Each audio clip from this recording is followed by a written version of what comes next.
যেই স্বপ্ন দেখি আগামীর বাংলাদেশ বিনির্মাণের জন্য, আমাদেরকে সেই ধাপটা অংশগ্রহণের জন্য আরো বর্ধিত করে দেন। এটা আমাদের প্রাণের দাবি। এটা কোনো ভিক্ষে চাওয়া নয়, এটা আপনাদের কাছে কোনো দয়া চাওয়া নয়, এটা আমাদের অধিকার। আমরা এর হক এবং ন্যায্য দাবিদার। 35 আমাদের প্রত্যেকের প্রাণের দাবি এবং এই 35ই বাস্তবায়ন করতে হবে। যে সমস্ত সচিব এবং আমলারা ওই স্বৈরাচার শাসকের চাটাচাটিতে ব্যস্ত ছিলেন, আপনারা তাদেরকে বরাবরই বিসিএস দিয়ে ভুল ব্যাখ্যা দেওয়ার চেষ্টা করেছেন। বিসিএস কি? বিসিএসটা কি? অন্যান্য সকল চাকরির মতোই একটা চাকরির পরীক্ষা, কিন্তু আমরা বিসিএস কে বানিয়ে দিয়েছি রাষ্ট্রপতির পদের থেকে অনেক গুরুত্বপূর্ণ কোনো চাকরি না। সরকারি, বেসরকারি, স্বায়ত্তশাসিত, আধা স্বায়ত্তশাসিত প্রত্যেকটা প্রতিষ্ঠান এই 30 নামক ফালতু একটা সংখ্যার বেড়াজালে আবদ্ধ। বর্তমান এই প্রগতিশীল বাংলাদেশে, ছাত্র জনতার এই বাংলাদেশে বয়সসীমার কোনো বাধা থাকবে না। কোন চাকরি প্রত্যাশীকে ভবিষ্যতে আর কোনোদিন তার দাবি আদায়ের জন্য রাজপথে নামতে হবে না। তারা নির্বিঘ্নে পড়ালেখা করবে। 7 তারিখ হচ্ছে চূড়ান্ত আন্দোলন। চূড়ান্ত আন্দোলন নিয়ে অনেক ধোঁয়াশা আমি একটু বলি।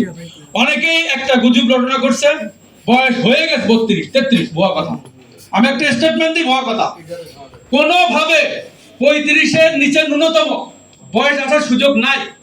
কারণ এখানে মন গড়া একটা সিদ্ধান্ত দেওয়ার সুযোগ নাই। এই যে 35 ইস্যু, এটা একটা জাতীয় ইস্যু, যে আজকে হুট করে 32 দিলাম, কালকে আবার 35 করলাম, সুযোগ নাই।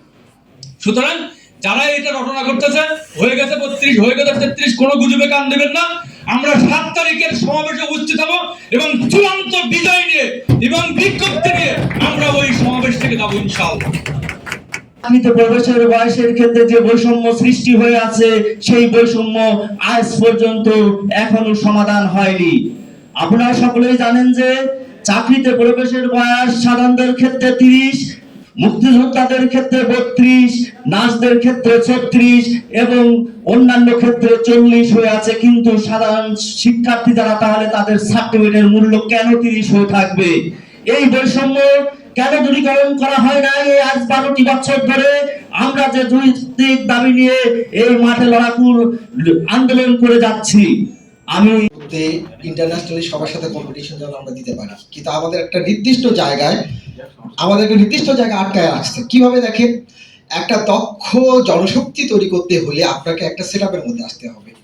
আমাদের বর্তমান সরকার আমাদেরকে জনসম্পদে পরিণত করতে পারতেছে না। কেমন সেটা দেখেন, আমরা যখন পড়াশোনা শেষ করার জন্য আমাদেরকে পুরো কারিগরি জ্ঞান দেওয়া হয় না। এই কারিগরি জ্ঞানটা দেওয়ার জন্য আমাদের অ্যাব্রোডে যেতে হয়, বিভিন্ন দেশে বিভিন্ন জায়গা থেকে বিভিন্নভাবে আমাদের হাতে কলমে শিখে আসতে হয়। তো সেই জায়গাটা কি হয়, আমরা যখন যাই এই দেশে গ্রাজুয়েশন কমপ্লিট করার পরে যখন আমরা পিএইচডি করি বা হায়ার এডুকেশনের জন্য আরো কোথাও যদি অ্যাপ্লাই করি, ওটা করতে করতে আমাদের বয়স দেখা যায় 30 পার হয়ে গেল।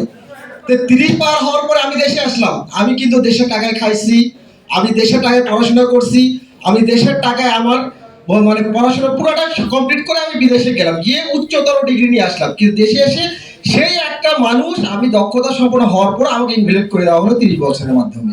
এই যে বয়স সীমার যে আন্দোলন আমরা যারা করছি, আমাদের কিন্তু এখনো পর্যন্ত উপেক্ষিত। কি করলে বেকারত্ব বাড়বে, তাদেরকে বলবেন যখন অবসরের বয়স বৃদ্ধি করা হয়েছিল তখন তোমরা কেন মুখ খুলোনি যে প্রবেশের বয়স বৃদ্ধি করলে বেকারত্ব বাড়বে?